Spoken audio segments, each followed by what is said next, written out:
Voltamos com o terceiro e último bloco da nossa conversa aqui no Gente em Destaque de Jacareí com o desembargador Décio Notarangeli. Então, doutor Décio, para a gente começar esse último bloco, queria que o senhor falasse dessa, que a gente estava falando no intervalo, da eleição que vai acontecer agora dia 8 de novembro. Queria que o senhor explicasse como é que funciona isso. Perfeitamente. O Tribunal de Justiça de São Paulo é um órgão colegiado. Então, como todo órgão colegiado, há uma direção que é eleita a cada 2 anos. Então, nós temos no tribunal, além do órgão especial, nós temos os cargos de direção e cargos de cúpula. Cargos de direção são os cargos de presidente, vice-presidente e corregedor-geral da Justiça, que são os administradores da Justiça no dia a dia. O órgão especial que eu disse seria um colegiado que tem função jurisdicional, tem função administrativa, mas não é quem administra. Quem administra é o Conselho Superior da Magistratura, quem administra na prática, no dia a dia, o tribunal, são os cargos de direção. Presidente do tribunal, vice-presidente do tribunal e o corregedor-geral da Justiça. Os cargos de cúpula são os presidentes das sessões. O tribunal tem 3 sessões: sessão de direito privado, sessão de direito público e sessão criminal. Cada sessão é integrada por um determinado número de desembargadores. A sessão de direito privado é a maior, tem aproximadamente 180 desembargadores. A sessão de direito público tem 90 e a sessão de direito criminal, salvo engano, acho que são 80 desembargadores. Então, a cada 2 anos, sempre no mês de novembro, é feita na segunda quarta-feira a eleição para os cargos de direção, para os cargos de cúpula e também para a direção da Escola Paulista da Magistratura. O mandato é de 2 anos, né, antes do término a gente faz a eleição e os eleitos tomam posse no dia 7 de janeiro, quando termina o período de recesso de final de ano. O senhor está concorrendo? Eu sou candidato à presidência da seção de Direito Público. Eu integro a seção já faz bastante tempo e alguns colegas me procuraram no passado, queriam que eu fosse a última eleição, há 2 anos. E eu não quis, eu disse que não achava que não era o momento, porque eu estava recém integrando o órgão especial e eu não quis deixar o órgão especial para disputar a eleição. Então, dessa vez, voltaram a conversar. E acho que é uma coisa assim, não natural a minha eleição, é natural porque com a antiguidade no tribunal você vai se tornando conhecido, as pessoas acabam, acham que você tem condições de assumir, as responsabilidades são bastante importante, a competência, e o presidente da seção administra, no meu caso, a seção de direito público tem 90 desembargadores e mais, acho que 40 não, acho que são 20 juízes substitutos em segundo grau. Tem um número correto, mas seguramente são mais de 100 magistrados na seção. E o presidente tem atribuições importantes, não apenas de gestão, planejamento e execução da administração da sessão, como também integra o Conselho Superior da Magistratura, junto com o presidente, o vice, o corregedor, os outros vice-presidentes e o desembargador decano. Esse é o Conselho Superior da Magistratura, são os cargos de direção e de cúpula, mais o desembargador decano. Integra a Câmara de Presidentes do Tribunal, que decide recursos internos, e é o responsável pelo juízo de admissibilidade de recursos especiais e recursos extraordinários para o Superior Tribunal de Justiça e para o Supremo Tribunal Federal. É ele que faz o filtro dos recursos interpostos contra acórdãos do tribunal com recursos endereçados aos tribunais superiores em Brasília. É um cargo muito importante na administração do tribunal, vital no encaminhamento, pela envergadura das atribuições do cargo. E para quem está assistindo em casa, eu queria que o senhor explicasse o que faz um desembargador. Como é que funciona essa função de desembargador? O desembargador é um nome A origem do nome vem do direito lusitano. O desembargador nada mais era do que um juiz de segunda instância em Portugal. O Tribunal da Relação, que seria o correspondente ao Tribunal de Justiça que nós temos aqui nos Estados, o juiz do Tribunal de Relação tinha o nome de desembargador, porque ele desembargava as questões que estavam embargadas. Então, a origem do nome histórica é essa daí. E nós seguimos o modelo de administração judicial importado de Portugal, com a origem do descobrimento do Brasil. Nós incorporamos, muitos anos estivemos sujeitos à legislação portuguesa, às ordenações filipinas, manuelinas, antes dos códigos que nós tivemos no 16, enfim. Mas o desembargador nada mais é do que um juiz. A denominação é que é diferente. O desembargador é um juiz de segunda instância. O juiz de segunda instância, ele integra um colegiado, uma câmara, não é? Porque é um julgamento colegiado. Normalmente são 5 ou 6 juízes que julgam recursos interpostos pelas partes em processos que são julgados em primeira instância pelos juízes. Então, se há uma lide aqui, um processo, uma demanda aqui em Jacareí, civil, criminal, envolva matéria de direito privado ou de matéria de direito público, as partes debatem, o juiz aqui dá uma sentença, se a parte não se conformar com a sentença, ela recorre e esse processo vai para ser reexaminado em grau de recurso no Tribunal de Justiça por uma Câmara integrada pelos desembargadores. Se fosse explicar mais simplesmente, seria o desembargador é um juiz que julga o que o juiz da primeira instância julgou, é Exato, isso? É o reexame da decisão proferida pelo juiz de Jacareí, por exemplo. E nesses casos, a gente viu nos últimos tempos muito noticiário, né, noticiário do judiciário, né? Por exemplo, prisão segunda instância, prisão terceira instância. E como é que funciona isso no dia a dia? Por exemplo, no seu trabalho, são processos julgados todos os dias? Como é que isso se dá? Há casos que despertam maior interesse da população, da imprensa, natural, né? Mas existe uma expressão muito comum assim, entre os juízes, né? O processo não tem cara. O processo tem um número lá, que a gente não sabe o que é, né? A gente sabe que para a pessoa que tem um processo pendente no tribunal, muitas vezes aquilo é a diferença entre a pessoa conseguir uma coisa que para ela é muito importante e ao mesmo tempo perder tudo que é importante, né? A gente lida com essa situação diariamente. O processo, para mim, tem sempre um drama além das folhas e das páginas que eu estou lendo, porque eu sei que aquilo é de interesse das pessoas, né? Então, como é que é isso aí? A gente julga com naturalidade. Eu recebo o processo, vejo, né? As pessoas podem achar assim, o juiz está... eu ganhei, eu perdi, porque o juiz é amigo, porque o juiz é... O juiz nem sabe disso aí. O juiz está no processo, mal sei se é seu, se é dele, se é de outra pessoa.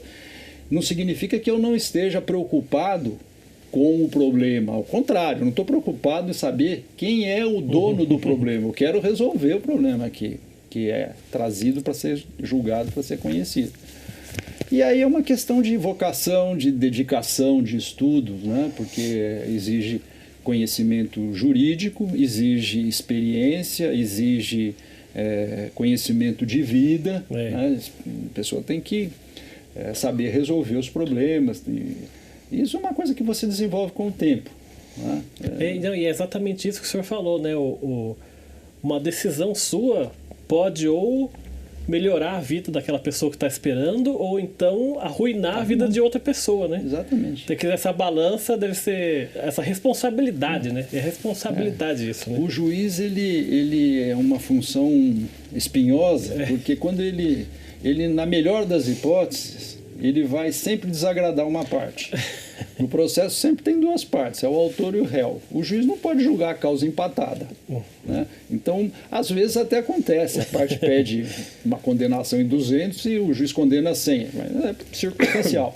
O que eu digo é assim, o autor pede contra o réu e só um deles vai ganhar. Então, se o juiz der uma sentença belíssima, muito bem fundamentada do ponto de vista jurídico, conceitual, né, humanístico, preocupado com a consequência da decisão, que hoje isso é muito importante, né? A lei de introdução às normas de direito brasileiro prevê que os juízes têm que atentar para consequências da decisão, consequencialismo, né, das decisões judiciais.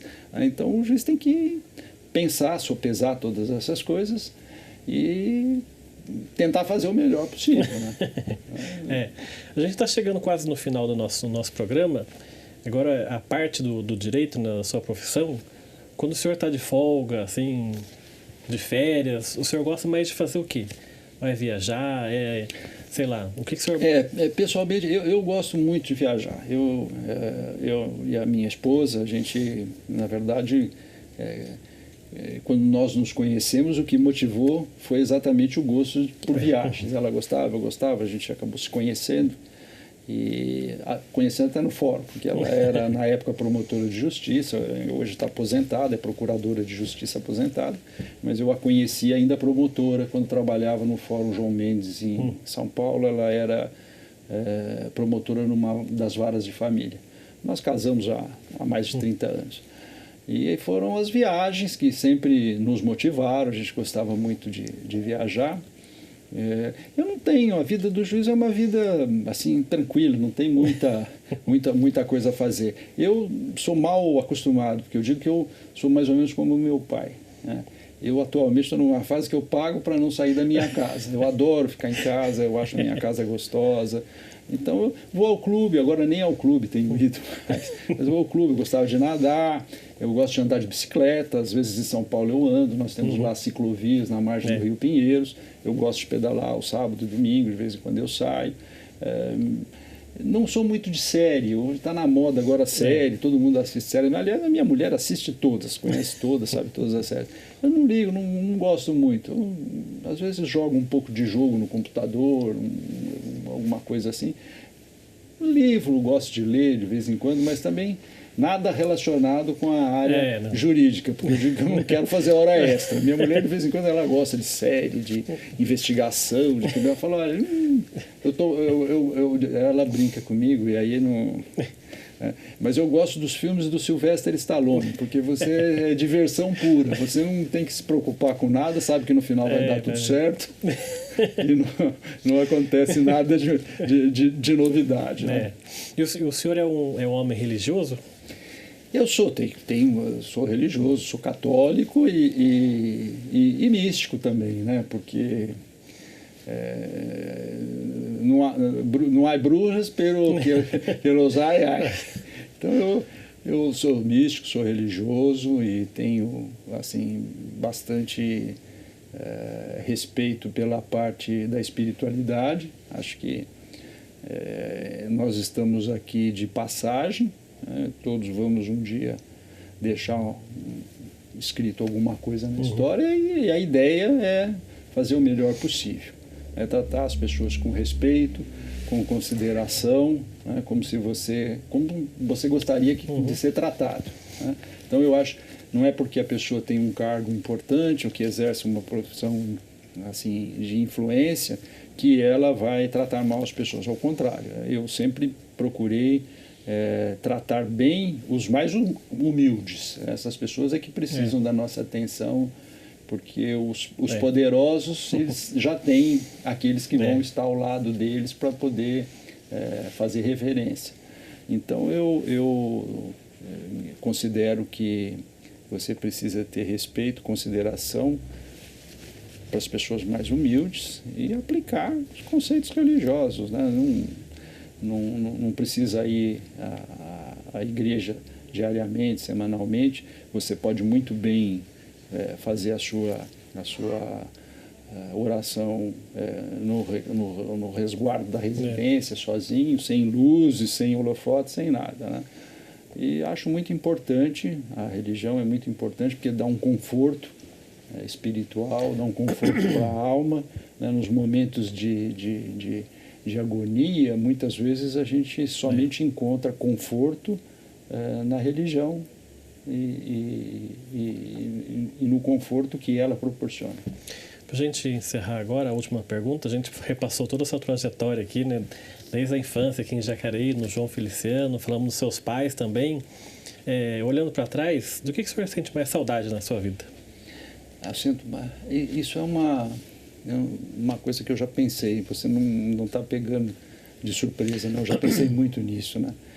O que eu mais sinto saudade na minha vida é engraçado, quando você é jovem, quando você é criança, você quer ser adulto, você quer crescer. Né? Você quer crescer. Me lembro dos meus 15 anos de idade, eu queria tanto ter 18 anos para poder tirar a carta, para poder dirigir. Né? Hoje eu morro de saudades da minha infância, eu queria ter a minha infância de volta. Né? Seja porque eu não ia ter a vida toda pela frente, eu já vivi até hoje mais do que eu vou viver daqui para frente. Eu tenho 65 anos de idade, não vou viver 130 anos. Né? Então eu tenho muita saudade da infância. Uma infância, eu não vou dizer que foi uma infância dura, que foi difícil, não, ao contrário. Minha família não era uma família de renda poderosa, mas não está passando dificuldades. Né? Mas tenho muita saudade da infância porque ainda havia muitos anos pela frente. Né? Era como se fosse um avião decolando. Hoje eu estou me sentindo como um avião que está querendo pousar. E isso é preocupante. Então, se eu pudesse, eu voltaria à infância, eu voltaria aos meus 8 anos de idade, aos meus 9 anos de idade, mas faria tudo de novo. Não consigo me ver sendo outra coisa. Por exemplo, meu irmão é médico. Eu jamais seria médico. Eu quis ser médico antes de querer ser advogado. E seria um péssimo médico, porque se eu olhar sangue, eu sou capaz de desmaiar, eu não tenho vocação para isso. E eu faria tudo novamente, exatamente do jeito que eu fiz, não me arrependo de absolutamente nada. Da mesma maneira que as pessoas perguntam, mas você é juiz, você vai dormir, você fica preocupado com o processo? Não, eu fico preocupado. Não que seja irresponsável. Né? Eu durmo com a consciência tranquila porque eu sei que eu fiz o melhor que eu podia. Né? Pode ter errado? Claro, o juiz erra, o juiz não é infalível, o juiz erra sim, e a gente, muitas vezes, você erra e ainda tem chance de consertar. Aí quando acontece isso, eu conserto sem nenhum problema, sem nenhum constrangimento. Mas eu durmo com a consciência tranquila, por quê? Porque eu tenho a convicção de que eu fiz o melhor que eu podia. Pode não ter ficado bom, pode não agradar e pode haver quem critique, né? Mas eu não poderia fazer melhor porque eu não tenho condições de fazer melhor do que isso. E isso que me dá conforto, paz de espírito para trabalhar e dormir em paz. Tá certo, quero agradecer muito a sua participação aqui. Muito obrigado por ter vindo aqui, voltado à sua terra aqui para dar essa entrevista aqui na TV Câmara Jacareí. Eu que agradeço a você pelo convite e agradeço à Câmara Municipal de Jacareí, a todos os jacarienses, essa cidade, minha cidade natal, que eu gosto, prezo e tenho muita saudade daqui. Muito obrigado a todos pela oportunidade e até uma outra oportunidade. Obrigado pela sua entrevista. O programa Agente em Destaque volta na próxima semana. Até lá.